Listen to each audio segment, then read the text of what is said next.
I used to go to the mountains every year, multiple times if fate would allow it. There's something so peaceful about feeling isolated from the rest of the world. I don't have to look down at my phone and worry about bills or keeping up with my friends. For a brief window of time, it's just me and what the world has created.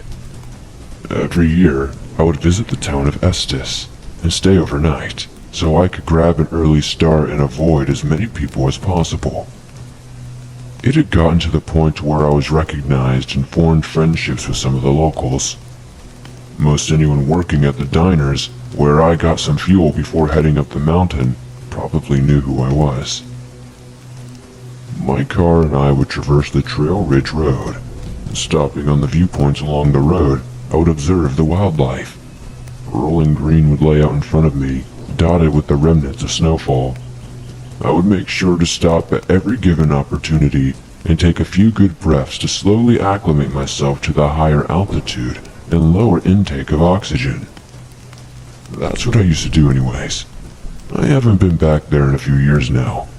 I think it was 3 years ago now that it happened. It's hard to keep track anymore. I try not to think about it too much. I've had issues with the memories popping back up without much cause and sending me into a fit. My chest gets all tight and it's hard to breathe. I swear, whenever it happens, I can hear its footsteps. But I'm getting ahead of myself. My therapist that I started seeing following the event told me it might be a good idea to get it out, write it on paper, or tell people my story.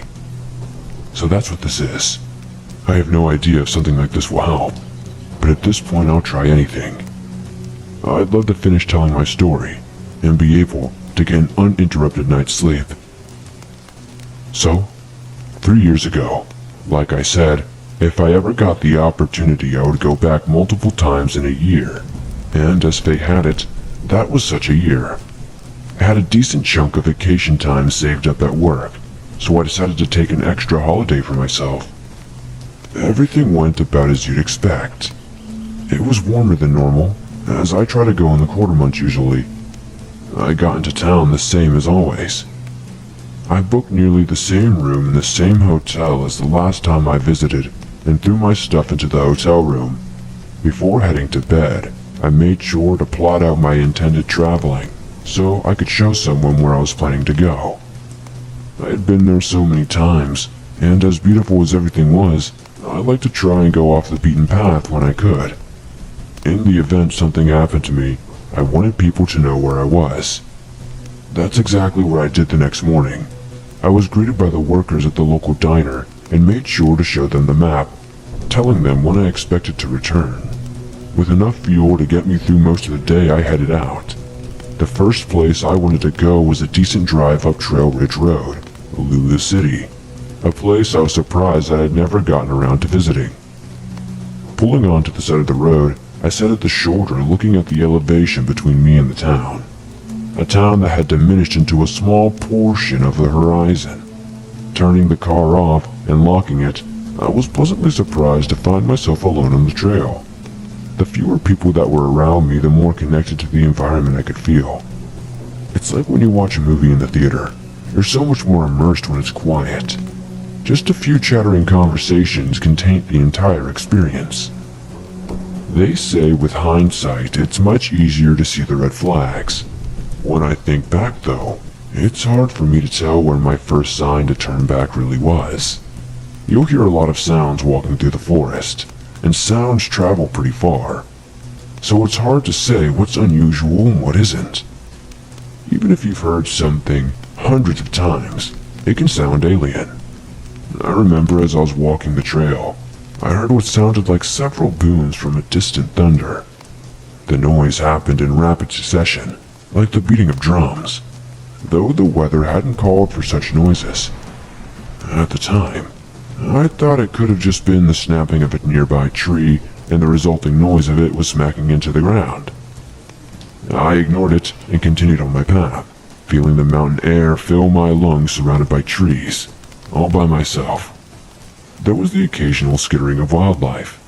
I even came across a large print in the middle of the trail. I assumed it to be a bear, as black bears have been spotted near the trail. It's a nearly 4-mile hike, which isn't all that bad as the elevation didn't climb too much. Around 2 hours after I had initially set out, I found myself looking at the old sign for Lulu City, an old mining town that had been abandoned in the 1800s. I walked slowly through the place. There were old cabins around the area and various plots of land that once served as foundations for more homes. It was incredible to sit in a ghost town, nestled near the Rocky Mountains. It was almost as if the place had pushed them out. From the little research I had done, it seemed like the profit margin for the silver they were mining just wasn't enough to justify the town.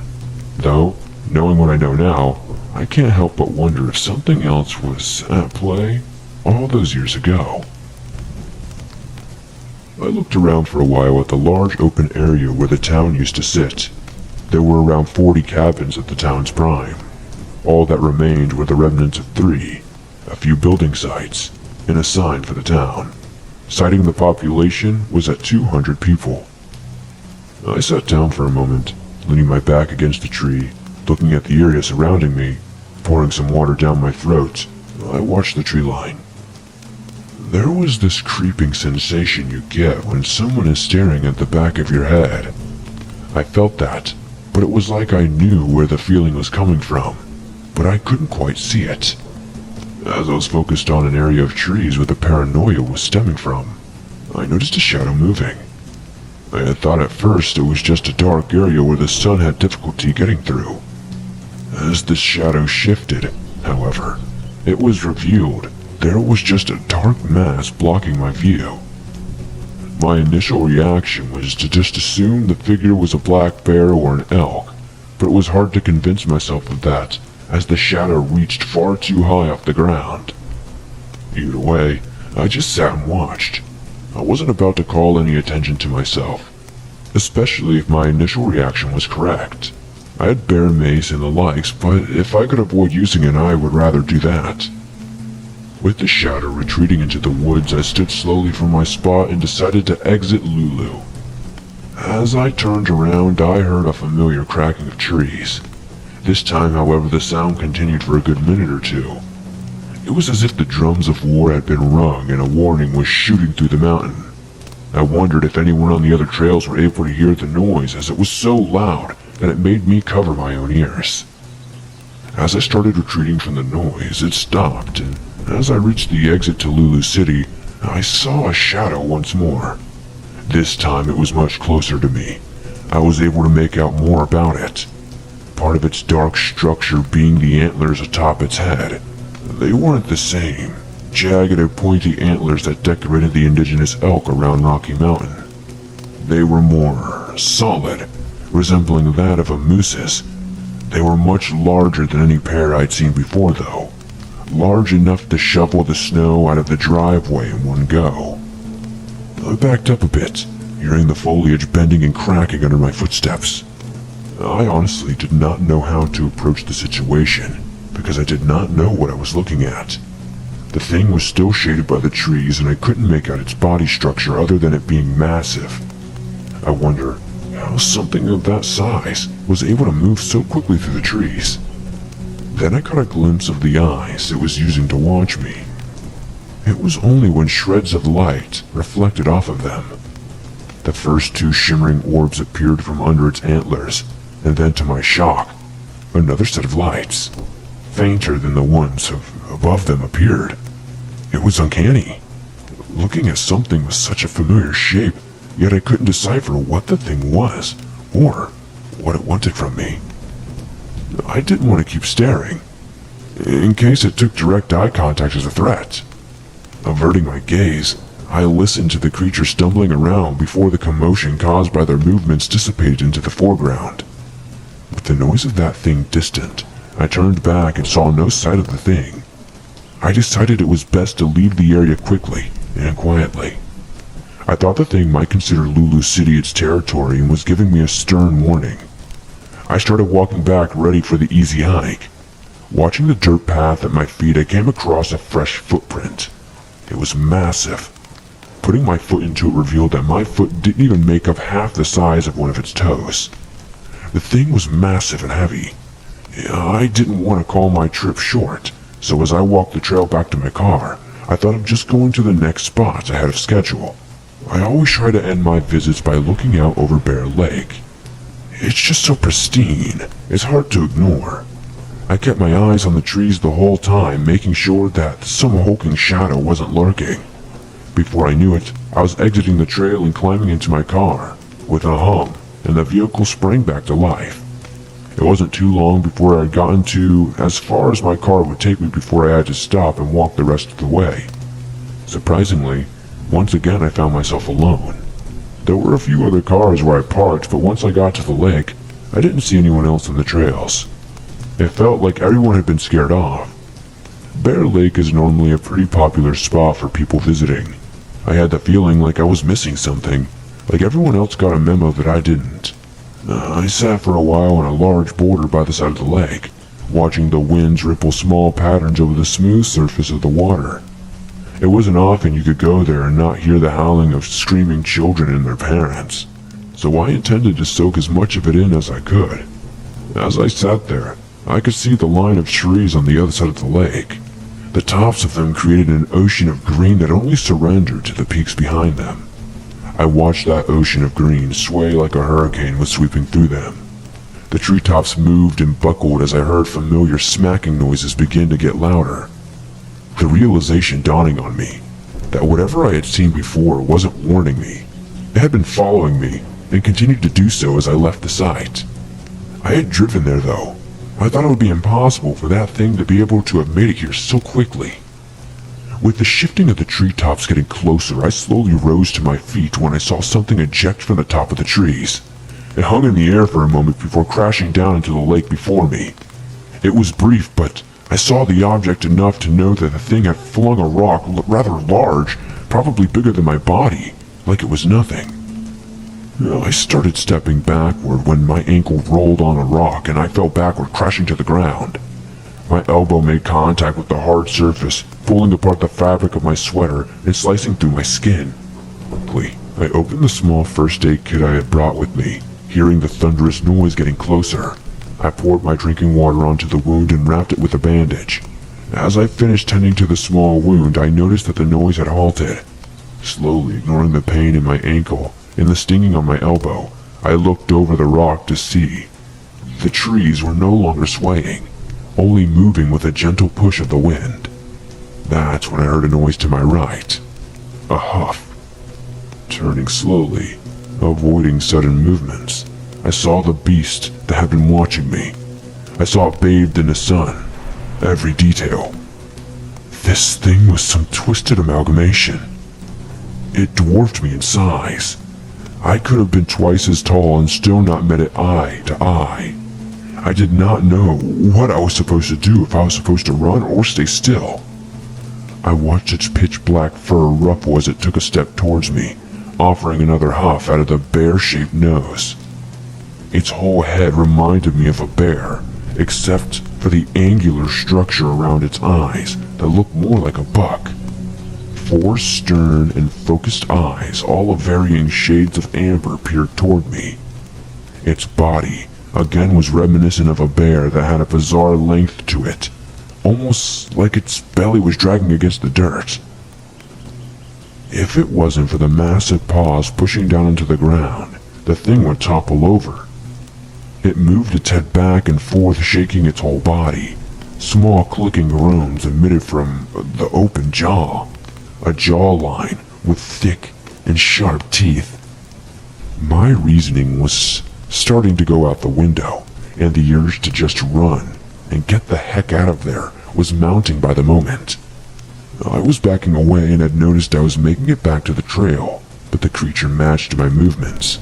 We were both surrounded by trees, and the thing started moving its head side to side, smacking its large antlers onto the nearby trees. As it did, the tree's bark ripped free, exposing lighter tones. As close as I was, the smashing of the massive antlers against the trees was like a shotgun going off next to your ear. It caused me to hold my hands over my ears as I tried to back away.